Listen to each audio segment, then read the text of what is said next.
Now, 2/3 of Australians don't really bother chasing friends and family down for money owed to them because they basically find it awkward to bring up. So awkward. In fact, just under half of us avoid group payment situations altogether. So, what's your personal threshold for letting it slide? Well, that's our jumping off point for tonight's Taking Stock, and we're joined by Shivani Gopal, CEO of The Remarkable Woman, and Scott Phillips, Chief Investment Officer at The Motley Fool. It does sound like a lot, doesn't it? 2/3 of people not wanting to chase it up because they don't want to seem stingy and because it's all a bit awkward. Shivani, do you understand that figure, 2/3? Do you find yourself in that? You know, when I thought about it, I guess I probably do. But for me, it's more about saying, oh, don't worry about it, I'll pay for it and you can get the next one. And if they don't get the next one, that's when it starts to get awkward. When it's awkward. Yeah. Because we've all got that friend, right? You shout the round of cocktails, as it is in my life, and then all of a sudden, that friend just tends to poof, disappear. When it gets to their time and you go, you know what, that's not on. And at best it gets awkward, but at worst it actually gets really passive-aggressive in your relationship. So you probably want to fix that. Problem. Scott, what do you think? I wouldn't go drinking with those people. I reckon. Exactly. No, you're right about that. I don't know. I'd have to feel a lot of money before I'd chase it down, I think, because it's kind of one of those scenarios where the money's going to be pretty high. You start to go to your friend and say, oh, by the way, you owe me that money. The friend's probably like, well, dude, come on, we're mates, and it'll be fine. Yeah. I'll pay you back, and it'll sort it out. I'll get the next round, whatever. What are you hassling me for the money for? And unless you kind of got one of those relationships where it's the only time you've ever done it, and so you kind of need it back. Yes. That's one of the. You Like you kind have of to do it every single time. You've got to let it slide, right? You just have to, because otherwise you become, in that dynamic, in the group dynamic, you're the one who's unreasonable for chasing the money. Right. The person themselves either forgotten about it or thinking, no, I know, I'm going to get next time. What are you hassling me for? And you seem like the bad guy all of a sudden. So I reckon it's got to be a pretty penny before you start. So it becomes about the threshold then, because I spoke to one person today who said if it's under $100, then I'll let that slide. But 100 seems like a fair bit, really. I was thinking 50 when I was answering the question. Then I reckon 50 is about right. But again, it kind of depends, right? If it's a decent mate, you're probably going to have a joke, say, hey, dude, you still owe me that money from last time. How about you take the next round? There's ways of doing it.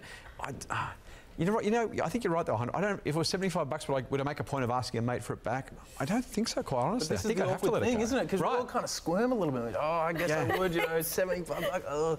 It's awkward, right? Look, it definitely is, and I tend to find I have a similar rule. Not that I have a set threshold, whether it's 50 or whether it's 100. To be honest, I think it's on the situation, on the friends that I'm with, and I sort of think if I'm lending you money, if I'm paying for something, I either love you enough that I don't care if you're going to pay me back or not, or I trust you enough to know that you're going to pay me back without me having to ask for it, because it's not sort of a savings plan or anything. It's not money for a rainy day. It's going to come back one day. But sure, you've got these thresholds around 50 or 100. I guess that does apply. The thing that I often do is with bigger ticket items, let's just say you're arranging a getaway, or you know, you're buying some really expensive tickets for for an event. You tend to do a group email and you have everyone in there and you sort of say, this is how much everyone owes. And because of the measurement and the accountability of it, people tend to pay. It's amazing when things become transparent how quickly people start to pay. Oh, yeah.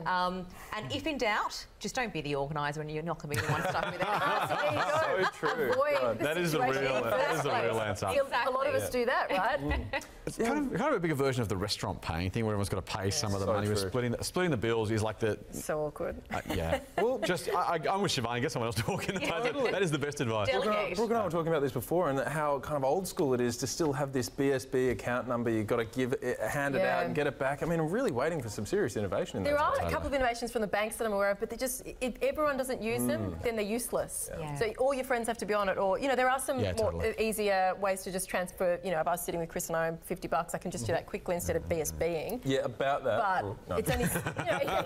I brought this thing up on air so you couldn't squirm out of it. So what are we doing this Yeah, it's really subtle, everybody. This is an intervention, Brooke. Are we going to go to the bit where how you ask the colleague that owes you money? No, exactly. Let's role play it on air, shall we? Okay. Exactly. It can work. Now we've hit the absolute core of this thing, we can move along to the next topic. Okay, speaking about missing money, the RBA has said that up to $8 billion in Australian currency is currently lost or forgotten about. A treasury map, a treasure map, I should say, would be pretty handy when it comes to this. But for now, it leaves us wondering whether all that wastage is just another nail in the coffin of cash. Should we just be going to cashless? Because then all of a sudden, no cash, no lost cash, really? Shivani, what do you think? This is why I love technology, because you could spend every cent of your money and it'll all be accounted for. There are no lost dollars. That being said, I have worn, so when I put my leather jacket on for the first time of the season of winter, I found $20. Oh, nice. I felt incredibly rich and I went out with that money and didn't do very much. It doesn't stretch. But look, it's pretty true. You do find money, and whenever you've lost something, someone ends up being a winner because they end up picking it up and finding it. So I think there's a lot of truth to this. I know a number of people who've had birthday cards and money put in birthday cards, and said birthday cards have gone into the bin. Yes. I have asked this person if I can share who it is. They've said no, out of sheer embarrassment. It does sound like a sore point though, Shivani. I'm tipping it's someone close to you. It was someone very close, and yes, the money went into the bin by accident. So probably best to go cashless, I would This is say. the real interventions. We're going to feel a lot better after this show. I can absolutely feel it already. That's right, exactly. This amount that the RBA is talking about, roughly per person, it works out up to $340 per person. That's astonishing. You think about it, how is that? $20 in the jacket here, you know. I mean, I've done that. I do it all the time. Pull out the winter clothes and some old exercise jacket I never use, probably 4 years old, $20. How good is that though? The best money in the world is the found money, isn't it? Yes. The hand in the pocket. Wow, this is amazing. You could actually have earned $200. Nowhere near as good as the found 20. It just is somehow. It's just more special. So true. I'm going to go home and look under the couch, behind the cushions, that kind of stuff. My only concern is I have a 5-year-old, so I'm going to have to get through the food, the bits of Lego, the toys. It's kind of do I care enough? That's what I'm worried about. I'm not sure whether I want to go down that path. Of course, part of this story was about a lot of it goes to the black market and money that some people circulate and others never see, and then it kind of gets lost in the system. It's interesting because when I was I was in primary school, basically, my grandparents went through a stage they didn't trust the banks. They're starting to have to withdraw money out of an ATM and very confrontational kind of situation for them. So they withdrew the money, put it around the house, and there was $2,000 that never got found. And they did not have a lot of money. $2,000 never got found. She told the grandkids when we came to the house, there's $2,000 somewhere. We used to go off for hours. That is the best $2,000 spent on babysitting ever, Bob. Sorry. I wonder if there was $2,000. I wonder. I'm not a strategy. Get you to tidy up the house. We were under bed. We were in suitcases. To find the $2,000. 4 years. I'm talking for years. Did you ever dig up the backyard? No, we didn't dig up the backyard. Well, that would have been good. It wasn't a very big house, but we went hunting every day. Can we go? Can we go? So yes, it does happen. That is $2,000 lost. So more than the average person's Well, see, but this is the thing. I immediately, maybe because of how juvenile I can be, is that I go for the buried treasure thing, that there's a suitcase here from some movie handover and it's been lost and we can find it. But no, it's just the fact that we're dropping it down the car seat. Yeah. And all that sort of thing, Yes, the car seat, that's for sure. Now, there's also a customer, this is potentially just as crazy a story. A customer is suing Apple because the notch at the top of the screen wasn't obvious in the marketing material. I did not know what a notch was either. But if you flip to the next one, you can't see it there, which is the issue of this particular customer. There it is, the black notch. Not seen in the marketing material, which was the previous picture. What do you think? Is a certain amount of corporate marketing fudging okay, guys? There it is again. Can't see the notch. See, I reckon I can see the notch there. I think you can't. No, it's at the top. There's a little circle. Absolutely. You see the circle? Can't see it. You're ruining Come on. There it is. There it is. Is that all right? I mean, women suing America in America. Do we have to establish it's in America? Probably not. They do anything in the US. They go for a lawsuit, don't they? Oh man, litigation. I've got a new phone. This got a notch on it, right? Okay. And I don't like the notch. Okay. I can't you relate to how annoying that person was? Well, I kind of relate to the feeling. Yes. I'm not entirely sure I can assign a monetary value to the fact my phone has a notch, though. Yes. What specifically she expects to get out of this as a result of it, is it 25 cents less enjoyable because there's a notch at the top of the phone? Yep. The court case is interesting. I want to see what the damages are and how the judge ends up with that. Because she'll win, right? Because it's America. So she'll get some... Probably a free phone. I assume so. But then for that sort of price, Judge Judy. This is made for Judge Judy. Can you imagine Judge Judy behind the bench? Tim Cook on one side. There you go. Yep, this is going to work. On TV right there. Totally.